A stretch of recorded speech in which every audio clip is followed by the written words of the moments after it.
Comment fonctionnent l'argent et les banques et pourquoi ils sont défaillants aujourd'hui? Il existe aujourd'hui plus de 160 monnaies dans le monde et la masse monétaire de la plupart d'entre elles augmente rapidement, ce qui dilue de façon persistante et invisible l'épargne et les salaires des gens, siphonnant ainsi cette valeur au profit d'autres personnes. L'argent peut être créé par impression ou par le biais de prêts au profit d'intérêts corporatifs, de banquiers ou de responsables corrompus, et ce pouvoir d'achat est retiré au public de manière volontairement plus subtile et difficile à détecter que la taxation. Et lorsque les gens essaient de chercher une meilleure monnaie ailleurs, en dehors de leur région, des contrôles de capitaux et d'autres obstacles sont souvent utilisés pour les retenir. Même dans les pays riches, tout n'est pas rose. Même si l'inflation n'est pas aussi élevée, l'argent se concentre au fil du temps entre les mains d'un nombre de plus en plus restreint de personnes, tandis que la dette publique ne cesse de s'accumuler. La polarisation politique s'accentue car personne ne parvient à s'accorder sur qui en est responsable ou sur les raisons de ce phénomène. Les progrès technologiques devraient rendre les choses moins chères avec le temps, mais les mandats d'inflation des banques centrales visent à faire en sorte que les prix augmentent continuellement, en élargissant sans cesse la masse monétaire dans le système. L'argent nous concerne tous. C'est grâce à lui que nous passons des contrats, que nous coordonnons l'activité économique et que nous conservons notre pouvoir d'achat pour l'avenir. Et même si le monde s'est amélioré à bien des égards, la monnaie elle-même reste défaillante pour la plupart des gens à travers le monde. Je suis Lynn Alden et c'est un problème auquel j'ai consacré d'innombrables heures pour le comprendre. J'ai grandi dans la pauvreté, ce qui, dès mon plus jeune âge, m'a donné un vif intérêt pour l'épargne et l'investissement. À l'âge adulte, mon mari et moi partageons chaque année notre temps entre les États-Unis et l'Égypte, puisque nos racines, nos familles et nos amis se trouvent dans les deux pays. Ainsi, je constate de première main les problèmes que peut causer une monnaie défaillante, de façon subtile dans un pays développé et de manière plus flagrante dans un pays en développement. J'analyse et j'investis actuellement dans le système financier mondial en tant que professionnel, mais avant cela, j'étais ingénieur. Je construisais, démontais et comprenais des systèmes complexes. Je considère la monnaie comme un autre système que je dois démonter pour le comprendre. Cette vidéo vise à condenser les connaissances que j'ai acquises sur ce sujet. Pour approfondir le sujet, référez-vous à mon livre « Broken Money ». Pourquoi notre système financier nous fait défaut et comment nous pouvons l'améliorer.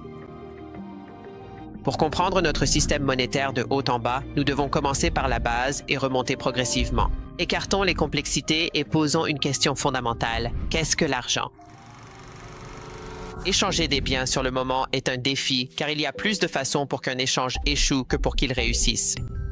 Si vous avez des lances en trop mais manquez de fourrure, et que j'ai des fourrures en trop mais manque de lances, c'est une situation relativement rare où nos besoins coïncident. Lorsque ce système de troc s'étend à une économie qui produit 5 produits différents, cela aboutit à 10 paires d'échanges uniques. Avec 20 produits différents, il y a 190 paires d'échanges. Et avec 100 produits différents, ce nombre de paires d'échanges grimpe à 4950. Il est évident qu'une méthode d'échange plus efficace est nécessaire. Une façon de résoudre ce problème consiste à rendre le moment de la transaction plus flexible. Supposons que vous ayez des lances en trop et que vous manquiez de fourrure, tandis que j'ai des lances et des fourrures en surplus, mais que je n'ai besoin de rien de votre part. Si vous me demandez des fourrures, je pourrais vous en donner en échange d'une faveur non précisée à une date ultérieure. C'est ce qu'on appelle le crédit social flexible. Dans les cercles familiaux et amicaux, les cadeaux sont échangés comme une forme de crédit social, sans attente précise de remboursement. Et en dehors des relations proches, les gens gardent en mémoire qui est serviable et qui est un fardeau. Lorsqu'un membre bien considéré de la communauté a besoin d'aide, les autres se montrent plus généreux dans leurs offres en raison de l'historique social attaché à la personne dans le besoin. Dans des contextes plus larges, les systèmes de crédit obéissent à une forme de crédit plus formelle. Dans ces systèmes, une personne peut emprunter une certaine valeur dans le présent, mais elle doit promettre de la rembourser plus tard. Et il y a souvent une autorité locale qui fixe les règles concernant la gestion du crédit. Supposons qu'un boulanger ait besoin de viande d'un boucher, mais que le boucher ait déjà du pain. Le boulanger peut créer, entre guillemets, des crédits de pain où chaque crédit est une promesse pouvant être échangée contre du pain à l'avenir. Si le boucher a confiance que ses crédits de pain tiendront cette promesse, il conclut la transaction. Néanmoins, le boucher prend certains risques. En l'occurrence, il fait confiance au fait que le boulanger restera en activité. Une autre solution consiste à utiliser une marchandise comme monnaie. Plutôt que de devoir trouver une personne qui possède exactement ce dont vous avez besoin et à qui vous pouvez offrir exactement ce dont elle a besoin, les gens peuvent utiliser un bien universel, portable, divisible, durable, rare et largement désiré comme l'une des parties de chaque transaction. Chez les chasseurs-cueilleurs, les perles de bijoux en coquillage servaient de forme courante de monnaie. Elles étaient petites, durables, portables, difficiles à fabriquer et largement recherchées. Les gens trouvaient souvent un intérêt à acquérir plus de bijoux en coquillage qu'ils n'en possédaient déjà, en raison de leur taille, de leur portabilité, de leur attrait esthétique et de la valeur qu'ils conservent dans le temps. Ainsi, si tu te retrouves à court de lance et que je n'ai pas besoin immédiatement de tes biens, je pourrais demander des bijoux en coquillage en échange, même si ce n'est pas une nécessité immédiate pour moi. Je peux porter ces bijoux et plus tard, lorsque je trouverai quelque chose qui m'intéresse, je pourrai proposer ces bijoux pour un échange. À mesure que la monnaie marchandise évoluait, les pièces d'or et d'argent ont gagné en popularité à travers de nombreux empires. Ces disques fins respectent des formes, des poids et une pureté standardisée, ce qui simplifie leur vérification par quiconque les utilise et améliore ainsi l'efficacité des transactions. Les pièces de monnaie se sont imposées sur toutes les autres formes de monnaie marchandise pour 3 raisons principales. Premièrement, il est plus difficile d'augmenter l'offre d'or et d'argent par rapport à d'autres marchandises en raison de leurs propriétés uniques. Deuxièmement, la frappe de pièces avec une taille et une pureté garantie rend l'or et l'argent plus faciles à utiliser dans les transactions que de simples morceaux de métal brut. Troisièmement, l'acceptation et la liquidité des pièces émises localement étaient généralement supérieures à celles des pièces étrangères, ce qui garantissait l'adoption généralisée d'une unité standardisée dans cette région. En fin de compte, la réponse à la question « Qu'est-ce que la monnaie ?» est que la monnaie est un registre des paiements et de l'épargne. Les systèmes monétaires anciens consistaient généralement en un mélange de monnaie marchandise et de crédit. La monnaie marchandise représente un registre dont les caractéristiques et les contraintes sont régies par les lois de la nature, et elle était utile pour déterminer l'unité de référence d'une société dans laquelle les transactions seraient libellées. Détenir de la monnaie marchandise en sa propre possession servait également de moyen de stocker de la valeur de manière indépendante, sans dépendre de la mémoire ou de la responsabilité continue de quiconque. Parallèlement, divers accords de crédit représentent un registre partagé, régi par les humains, soit oralement, soit par écrit, et étaient utilisés pour rendre les transactions plus efficaces, que ce soit entre entités connues ou avec le soutien d'une autorité commune. Et c'est ce qui a conduit à l'essor de la banque. Au Moyen Âge, un instrument financier populaire basé sur le papier au Moyen-Orient et en Afrique du Nord était le souk taja qui a joué un rôle central dans le développement d'un système connu sous le nom de hawala. Dans ce système, un changeur d'argent hawaladar opérait dans une ville, tandis que son partenaire commercial travaillait dans une autre. Pour transférer de l'argent entre des villes, une personne pouvait déposer de l'or chez son hawaladar local, et elle-même ou son destinataire pouvait retirer la même quantité d'or auprès d'un hawaladar dans une autre ville. Ce système reposait sur un réseau de confiance et de crédit entre les hawaladars, améliorant ainsi l'efficacité et la sécurité des transferts d'argent sur de longues distances. Les hawaladars ayant des relations établies effectuaient régulièrement des transactions à crédit pour le compte de leurs clients, tout en réglant leurs comptes entre eux moins fréquemment, mais dans des conditions plus sûres. Sans ce système, les marchands auraient dû transporter des quantités d'or encombrantes et peu sûres entre les villes plus fréquemment. Cette idée d'un système de crédit basé sur le papier a finalement fait son chemin jusqu'en Europe grâce aux échanges commerciaux et aux interactions guerrières entre chrétiens et musulmans. Avec l'avènement de la Renaissance en Europe, le développement de la comptabilité en partie double a facilité des arrangements de crédit de plus en plus complexes et l'émergence d'institutions financières bien connues. L'invention de l'imprimerie a en outre permis la création d'instruments financiers papier plus complexes, reposant sur des niveaux croissants de négociabilité. Dans le jargon financier, la négociabilité signifie qu'un instrument financier peut être transféré à une autre partie, ce qui le rend plus largement utilisable et liquide. À l'étape initiale, un instrument papier simple et non négociable ne peut être encaissé que par la partie spécifique mentionnée lors de sa création. À la deuxième étape, un instrument papier est émis à une partie spécifique et destiné à être encaissé par celle-ci, mais il possède une négociabilité, ce qui permet qu'il soit endossé à une autre partie qui pourra alors l'encaisser à la place. Cela implique un réseau financier plus complexe et fondé sur la confiance, reliant un plus grand nombre de contreparties. À la troisième étape, un instrument papier tel qu'un billet de banque est un actif qui appartient à celui qui le détient, ce qui permet qu'il soit librement échangé entre les parties sans qu'il soit nécessaire de transférer la propriété autrement que par la possession physique. Cette troisième forme repose sur l'existence de grandes institutions largement reconnues. Sinon, les commerçants n'accepteraient pas ces billets de banque. Le problème fondamental de la banque réside dans la nécessité pour les clients de faire confiance aux banques pour gérer efficacement leurs réserves. Dans les systèmes bancaires fondés sur l'or des siècles passés, les clients s'attendaient à pouvoir retirer leurs dépôts et échanger leurs billets de banque à tout moment. Cependant, les banquiers trahissaient fréquemment cette confiance car ils avaient compris que la plupart des gens ne retiraient pas tout leur or en même temps, ce qui leur permettait de prêter une partie de leur or tout en ne conservant qu'une fraction pour les retraits des clients. Une solution à ce problème est la banque à réserve intégrale. Dans cette approche, tous les dépôts à vue, qui peuvent être retirés à tout moment par les déposants, doivent être entièrement couverts par des réserves liquides, et tout prêt accordé par une banque doit être financé par des dépôts à terme d'une durée égale ou supérieure. Ainsi, si une banque propose un prêt sur 2 ans, celui-ci doit être garanti par des certificats de dépôt d'une durée d'au moins 2 ans. Cette pratique consistant à faire correspondre les durées conduit à un système plus stable, car elle évite de prendre des engagements de liquidité qui ne peuvent pas toujours être tenus. Une grande partie de l'histoire a rejeté la banque à réserve pleine au profit de la banque à réserve fractionnaire, où les dépôts à vue peuvent être retirés à tout moment, même si seule une fraction de ces dépôts est conservée en réserve pour un remboursement immédiat.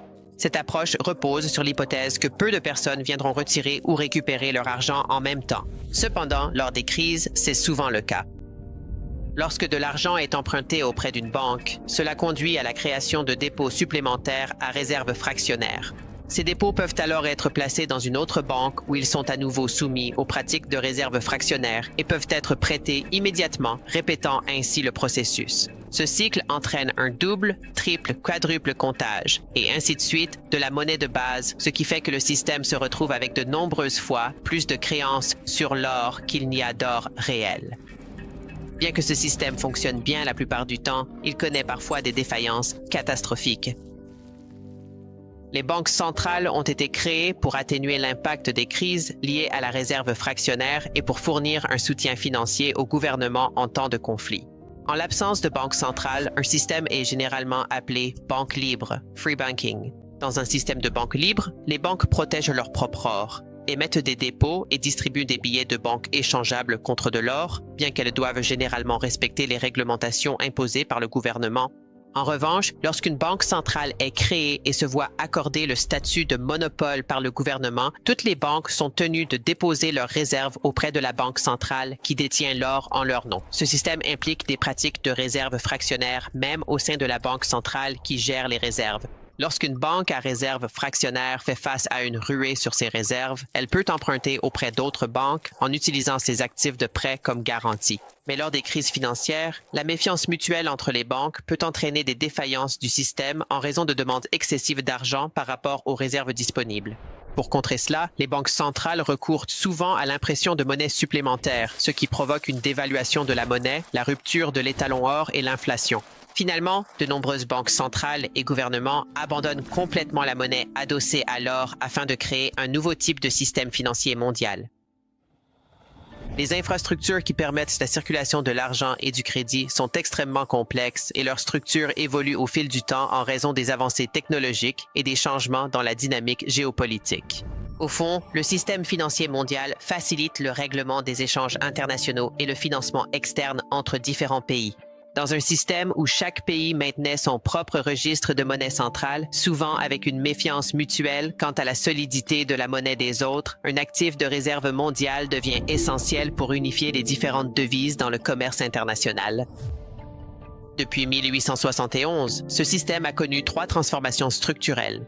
Après la première transformation, l'ère financière moderne a commencé avec l'étalon or international qui s'est étendu de 1871 jusqu'au début du 20e siècle. Dans les années 1860, le télégraphe a révolutionné la communication avec l'achèvement du premier câble transatlantique, permettant une communication instantanée entre les continents, un exploit auparavant inimaginable. La fin de la guerre franco-prussienne en 1871 a marqué le début d'une période de paix en Europe et l'adoption généralisée de l'étalon or international. Au même moment, les États-Unis ont centralisé leur système bancaire pendant la guerre de sécession et ont rejoint l'Europe dans l'adoption de l'étalon or. Alors que le télégraphe ouvrait de nouvelles possibilités, il introduisait également un défi.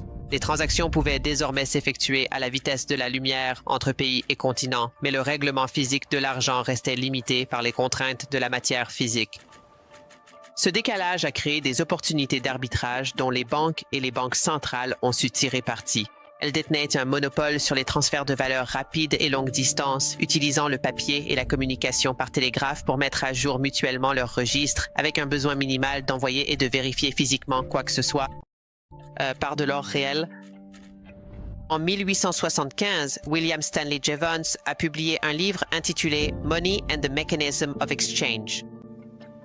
À l'instar de mon livre de 2023, Broken Money, Jevons a exploré l'histoire de la monnaie et les avancées technologiques qui l'entourent. Il a souligné que, grâce au télégraphe et à d'autres moyens de communication rapides, les transactions pouvaient souvent avoir lieu avec un recours minimal au métal physique. Le système financier mondial tendait vers la centralisation, en particulier autour de Londres, où les banquiers pouvaient effectuer des transactions efficacement grâce à une chambre de compensation centralisée. Jevons a également reconnu les risques considérables qui accompagnaient cette efficacité croissante. Il a souligné qu'il existait environ 20 fois plus de créances sur l'or que de réserves d'or réelles. Il a mis en garde contre le fait que les banquiers ne devaient jamais oublier que ces créances à réserve fractionnaire représentaient essentiellement des promesses d'or, même si elles étaient rarement échangées contre de l'or physique. Même si seulement 5% des personnes demandaient simultanément leur or, le système s'effondrerait. 40 ans plus tard, ce scénario s'est produit pendant la Première Guerre mondiale. L'ère de la paix européenne a pris fin, entraînant l'impression de monnaie pour financer la guerre et des défauts massifs sur le remboursement de l'or dans un système financier fortement endetté.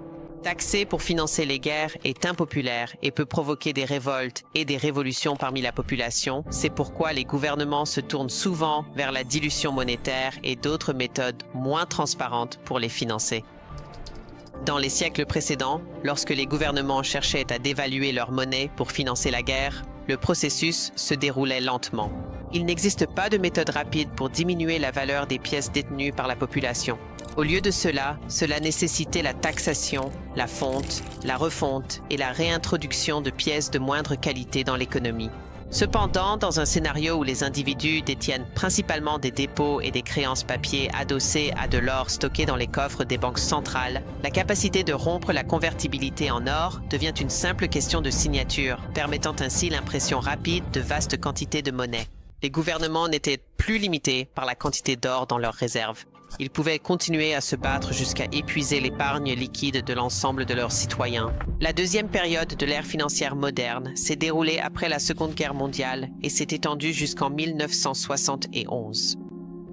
Pendant les années de guerre, les ancrages à l'or se sont effondrés dans le monde entier, certaines nations allant même jusqu'à interdire la détention d'or à leurs citoyens. Après la guerre, la plupart des pays, à l'exception des États-Unis, étaient gravement dévastés. Ainsi, les États-Unis, représentant plus de 40% de l'économie mondiale, ont assumé un rôle central dans un nouveau système financier international. En 1944, alors que les forces alliées approchèrent de la victoire, des représentants de 44 pays se sont réunis à Bretton Woods, dans le New Hampshire, pour concevoir le futur système financier mondial. La Grande-Bretagne a plaidé pour un système centré sur un actif de réserve neutre appelé le banker, tandis que les États-Unis ont défendu l'idée d'indexer toutes les monnaies sur le dollar lui-même étant rattaché à l'or. La proposition américaine l'a emporté, menant à la création de ce que nous connaissons aujourd'hui sous le nom de système de Bretton Woods. Dans ce système, il restait illégal pour les Américains de posséder de l'or et ils ne pouvaient pas échanger de dollars contre de l'or, mais les banques centrales étrangères bénéficiaient de ce privilège. La création de la Banque mondiale et du Fonds monétaire international a suivi la conférence de Bretton Woods, ces institutions servant de piliers pour attirer, contraindre et réguler le système. Encore une fois, le talon d'Achille était la banque à réserve fractionnaire.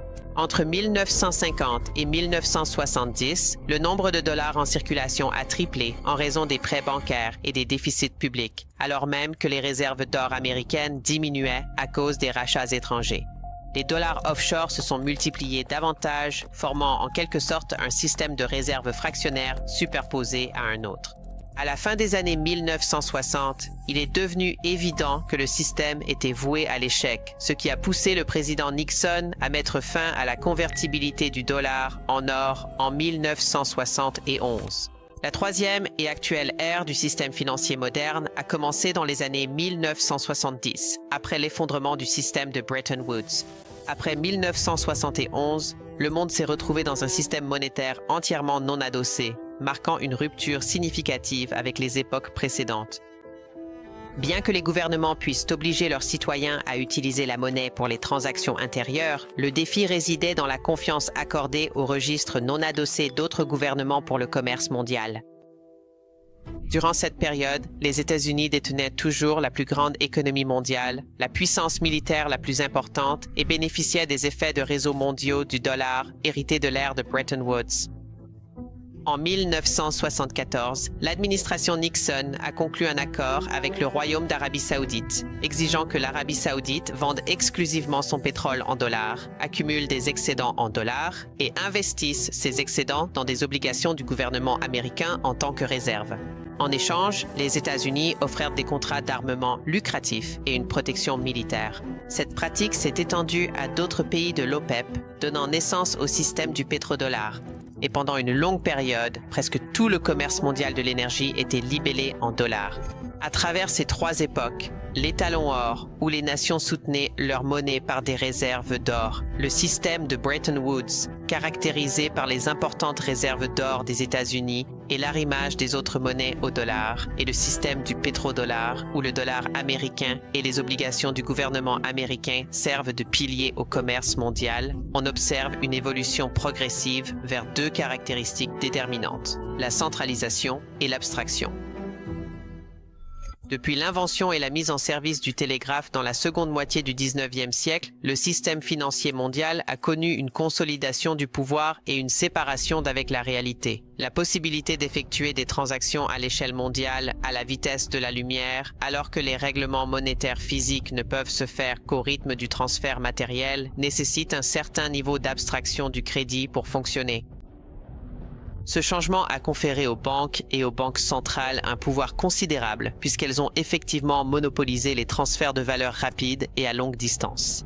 Finalement, ils ont pu tout simplement éliminer le transfert matériel du système et définir la monnaie entièrement autour des registres des banques centrales. Les banques centrales ont alors assumé le rôle de gestionnaire des registres pour leurs pays respectifs, et notamment la Banque d'Angleterre par le passé et la Réserve fédérale américaine aujourd'hui ont également servi de registres mondiaux, liant ensemble le commerce international. En conséquence, il existe environ 160 devises différentes dans le monde, chacune détenant un monopole local au sein de sa propre juridiction, avec une acceptation limitée ou inexistante au-delà de ses frontières. Les devises des nations riches ont tendance à perdre de la valeur lentement, tandis que la plupart des devises perdent de la valeur rapidement. L'encre de cette architecture financière mondiale entre toutes ces devises est le dollar américain. Les pays conservent des actifs libellés en dollars dans leurs réserves, libellent une part importante des contrats de commerce international en dollars et accèdent à des financements libellés en dollars auprès de créanciers étrangers. Cela profite grandement aux États-Unis sur le plan géopolitique, même si cela ne bénéficie pas nécessairement à tous les Américains. Par exemple, les États-Unis peuvent dévaluer le dollar en adoptant des politiques monétaires plus souples, diminuant ainsi le pouvoir d'achat des réserves de devises détenues par les nations créancières, ou bien les États-Unis peuvent renforcer le dollar en appliquant des politiques monétaires plus strictes, augmentant la valeur des dettes des nations débitrices et les plongeant dans des crises financières. Le taux d'échec des devises à travers le monde est très élevé. Dans les années 1990, le Brésil, alors 5e pays le plus peuplé du monde, a connu une grave hyperinflation. Depuis les années 1980 ou plus tard, l'hyperinflation a touché d'autres nations telles que l'Argentine, la Yougoslavie, le Zimbabwe, le Venezuela, la Pologne, le Kazakhstan, le Pérou, la Bulgarie, l'Ukraine, le Liban et plusieurs autres. De plus, des pays comme Israël, le Mexique, le Vietnam, l'Équateur, le Costa Rica et la Turquie ont été confrontés à une inflation à 3 chiffres durant cette période, frôlant l'hyperinflation. De nombreux autres pays ont connu des périodes récurrentes d'inflation à 2 chiffres. Le Nigeria, avec une population de plus de 200 millions d'habitants, a connu un taux d'inflation annuel des prix de 13% au cours de la dernière décennie. La Turquie et l'Argentine, toutes deux membres éminents du G20 avec une population combinée de plus de 130 millions d'habitants, luttent contre une inflation galopante depuis des années. En 2016, l'Égypte, qui compte plus de 100 millions d'habitants, a drastiquement dévalué sa monnaie de moitié par rapport au dollar et a répété cette dévaluation en 2022, les 2 fois à la demande du Fonds monétaire international. Lorsque de telles dévaluations se produisent, non seulement les gens voient de leurs économies perdre de la valeur, mais leurs salaires courants libellés en monnaie locale en pâtissent également. Au cours des 50 dernières années, très peu de pays en développement ont accédé au statut de pays développé. L'absence de stabilité monétaire les oblige à dépendre du financement en devises étrangères, ce qui, ironiquement, contribue fortement à l'instabilité de leur propre monnaie, créant ainsi un cycle destructeur et presque inévitable. Même dans les pays riches, l'argent n'a souvent aucun sens. De 2016 à 2021, l'Europe et le Japon ont dû faire face à des obligations à rendement négatif d'une valeur de plus de 18 000 milliards. Au lieu de percevoir des intérêts pour prêter au gouvernement et aux grandes entreprises, les particuliers devaient payer pour ce privilège. Ce bouleversement du système financier a inversé les incitations et une flambée mondiale de l'inflation dans les années qui ont suivi a fortement érodé le pouvoir d'achat de ces détenteurs d'obligations. Entre 2020 et 2022, les États-Unis ont augmenté leur dette publique de plus de 8 000 milliards de dollars, dont une part importante a été effectivement créée par la Banque centrale du pays. Cela équivaut à plus de 60 000 dollars par foyer américain. Cependant, la famille américaine moyenne n'a reçu nulle part près de ce montant en mesure de relance. Avec plus de 160 juridictions monétaires dans le monde, ces gouvernements, y compris les États-Unis, disposent d'une autorité considérable pour éroder la valeur de l'épargne et des salaires des citoyens, canalisant souvent cette valeur de manière opaque vers diverses parties situées plus près de la source de création monétaire. À mesure que la monnaie est continuellement diluée par une offre toujours croissante, il arrive parfois que la valeur soit détournée vers des responsables gouvernementaux corrompus. D'autres fois, elle est dirigée vers des financiers bénéficiant d'un accès privilégié au crédit et aux plans de sauvetage. Les détails varient selon les pays et, bien qu'il y ait beaucoup de responsabilités à partager, l'essentiel est que les incitations elles-mêmes sont corrompues. Le cœur du problème ne réside pas dans des individus spécifiques qui profitent du système, ni même dans ceux qui le maintiennent. Le problème, c'est que le système lui-même est tout simplement défaillant et obsolète. Peut-être que ce qu'il faut, c'est un tout nouveau système. Un système qui ne puisse pas être modifié d'un simple coup d'interrupteur. Un système décentralisé, sans autorisation et en open source. Depuis le développement d'Internet, les cryptographes cherchent des méthodes pour créer une monnaie numérique décentralisée. En 1982, David Chaum a publié un article de recherche sur la manière dont des groupes se méfiant les uns des autres pouvaient utiliser la cryptographie pour maintenir une base de données ou un registre partagé. Au cours des années 1990 et du début des années 2000, des personnalités comme Adam Back, Nick Szabo et Al Finney ont exploré des moyens de créer des jetons numériques soutenus par l'électricité et la puissance de calcul, un concept connu sous le nom de preuve de travail. En 2008, un programmeur anonyme utilisant le nom de Satoshi Nakamoto a publié le livre blanc du Bitcoin qui développait ses idées antérieures. Il y exposait une méthode pour créer une monnaie numérique décentralisée en utilisant un réseau distribué de nœuds et l'horodatage des transactions grâce à la cryptographie et à la preuve de travail. En 2009, Nakamoto a publié l'application open source permettant de mettre en œuvre sa conception et ainsi la chaîne temporelle du Bitcoin est née. Ce qui rend le Bitcoin remarquable, c'est sa capacité à permettre des règlements finaux d'actifs aux porteurs à la vitesse de la lumière. Il comble effectivement l'écart de vitesse entre les transactions et les règlements qui persistent depuis la fin du 19e siècle. En d'autres termes, c'est la première solution fonctionnelle permettant d'envoyer rapidement de l'argent sur de longues distances sans dépendre d'intermédiaires centralisés ni du crédit, et elle dispose de sa propre unité de compte finie qui ne peut pas être diluée. Depuis 15 ans, le Bitcoin a été perfectionné de différentes manières, testé pour évaluer sa robustesse face aux attaques et copié par des concurrents afin de voir s'il existe un moyen de faire mieux. Jusqu'à présent, il est resté en permanence la crypto-monnaie la plus importante, la plus liquide, la plus décentralisée et la plus sécurisée. Bien qu'il ait été volatile, le Bitcoin a atteint des sommets et des planchers de plus en plus élevés en termes de valeur de marché et d'adoption, cycle après cycle. Le Bitcoin fonctionne parce que n'importe qui peut exécuter un nœud open source sur un appareil simple comme un ordinateur portable. Et ces nœuds stockent tous l'intégralité de l'historique du registre. Les utilisateurs possèdent des clés privées leur permettant de signer des transactions et de payer des frais pour déplacer des pièces ou des fractions de pièces entre des adresses. Les mineurs fournissent de l'électricité et de la puissance de calcul pour ajouter de nouveaux blocs de transactions au registre, en échange de quoi ils reçoivent des frais de transaction et de nouvelles pièces générées dans chaque nouveau bloc durant les premières années du réseau. Aucune entité individuelle, y compris le créateur du réseau, ne peut modifier les règles, diluer les pièces des utilisateurs ou censurer les transactions. Le réseau peut toutefois être mis à jour au fil du temps de manière rétrocompatible par un ensemble tournant de développeurs open source contributeurs, dès lors qu'il existe un consensus suffisant parmi les opérateurs de nœuds et les mineurs pour le faire.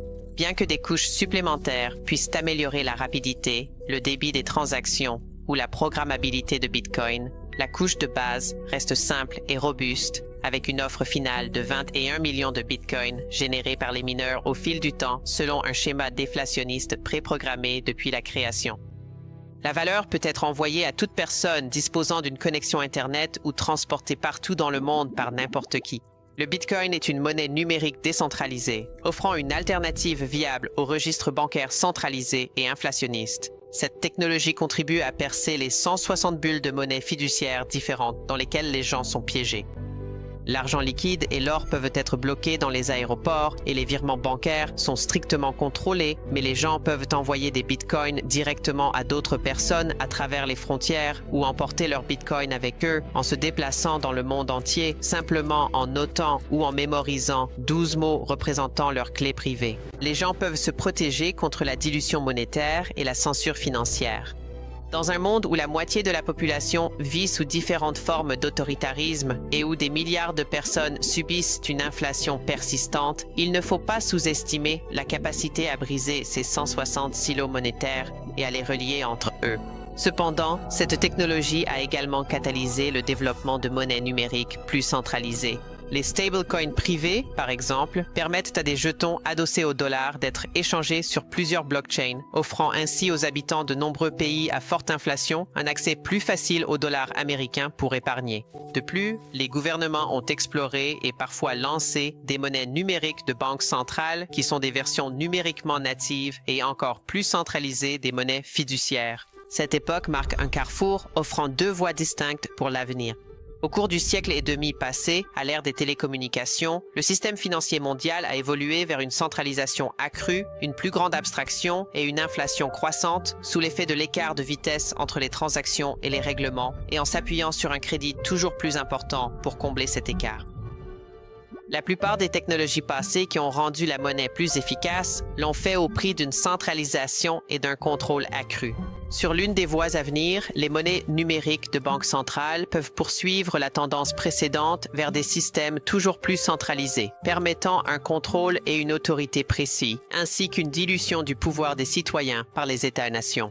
Sur l'autre voie, l'émergence du Bitcoin et d'autres technologies cryptographiques open source, facilitant des règlements numériques rapides, sans avoir besoin de crédit, de manière pair à pair, trace une trajectoire qui s'écarte de cette tendance, menant vers un système monétaire plus décentralisé, rationalisé et déflationniste. L'argent est un registre partagé, ce qui soulève la question centrale. Qui gouverne ce registre?